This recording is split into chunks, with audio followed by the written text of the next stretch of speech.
hindi nakaligtas siya. Good morning po. Well, actually, share lang ako. Ngayon lang ulit ako nakapasok ng PTM. And nakita ko yung talagang napakalaking improvement and development po ng school natin. And proud po ako, no? Bilang isang naging estudyante po dito sa ating school. And of course, sa mga dati kong mga naging teacher, siyempre, unang-una si Ma'am Jane. Yan. It's raining men. Tapos si Sir Dagoy, Sir Andrew, Sir Randy, Sir Chody. Pasensya na po sa iba na hindi ko pa nabanggit. Pero ganun pa man, ako po ay talagang natutuwa dahil ang laki na ng in-improve ng ating school.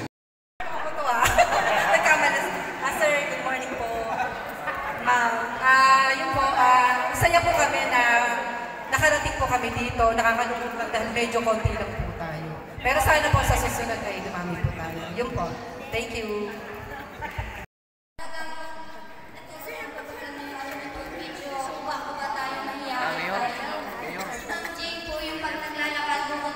Opo, salita niya Sir Henry. Gano'n din po ba ka na naman kasi ito, kasali ako sa mga sayaw-sayaw. Noong third year naman po, si Sir Dabuko yung nagturo sa akin mag-drawing ng rose. Alam niyo ba, habang yung-drawing ko po yung rose, umiiyak ako. Ba't kasi kailangan Sir Randy, pasalita niyo si Sir Henry dito. Kaya nung madaya kami ng Sir, nakatalikod ka, nakakulan kami. Diba? Tama? O, diba? Sinong honest dito?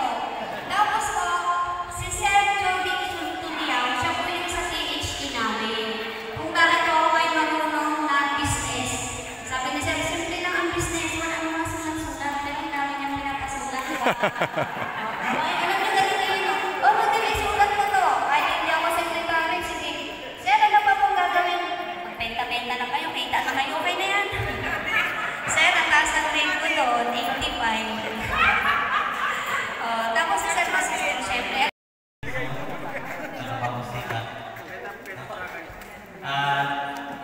Natutuwa ako na nakasama ako dito pero sa chat-chat lang.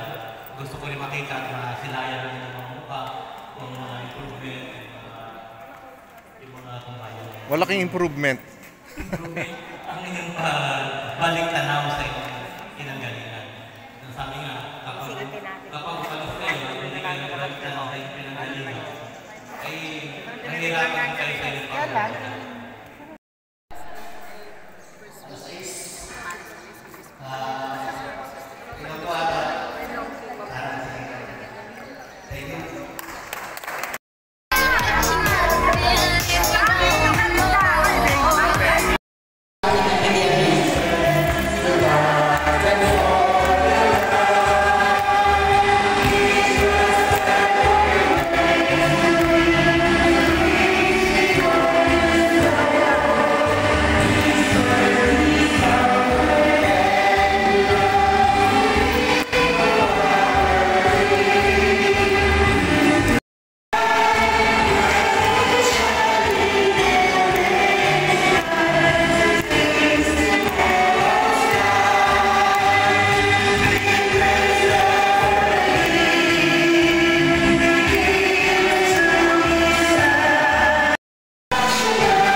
Kay Ma'am Jane, sa head ng Copy Department, Ma'am Jane, assistant na principal ng Senior High School, Ma'am.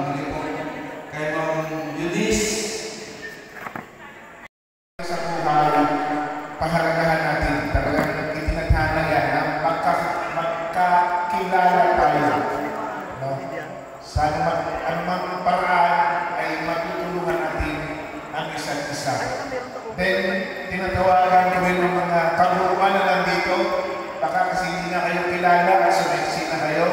baka pwede pumilat ko dito lahat ng mga kuruan, kahit yung mga retired na nandito. Ngunit higit sa lahat, dito kayo magsimula mag-abot ng inyong mga pangarap. Ngayon tayo muli ay lagot katipon-tipon. Ating balikan ang ating mga alaala. Ang mga aral at mga pagkakaibigan na yan, pagkakaibigan na nabuo sa loob ng mga poder ng ating pangalan.